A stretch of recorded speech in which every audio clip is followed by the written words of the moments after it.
Pemirsa, kemacetan di kawasan pusat pariwisata Ubud salah satunya disebabkan masih banyak kendaraan yang parkir di badan jalan. Untuk itu penyediaan sentral parkir sangat mendesak guna mengurangi kemacetan di kawasan Ubud.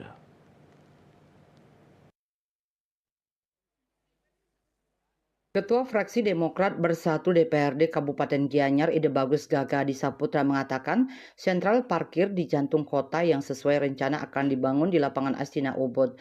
Gaga Disaputra memaparkan keberadaan sentral parkir dimaksud sangat strategis untuk mengurai kemacetan dan mengatasi masifnya parkir liar. Penyediaan sentral parkir juga sekaligus bisa menambah pendapatan Pemkab dari retribusi parkir. PJ Bupati Gianyar Dewo Tagal Wirase menyampaikan untuk pembangunan sentral parkir Ubud yang rencananya dibangun di lapangan Astina Ubud merupakan program U8 yang dananya bersumber dari pemerintah pusat. Pemkab melalui Bapeda Kabupaten Gianyar sudah mengupayakan permohonan anggaran ke Bapenas, akan tetapi sampai saat ini belum ada kepastiannya. PJ Bupati Dewo Tagal menambahkan untuk saat ini Dinas Perhubungan Kabupaten Gianyar sudah melakukan kerjasama dengan Desa Adat Ubud untuk pengelolaan sementara lapangan Astina Ubud untuk parkir guna mengurangi kemacetan.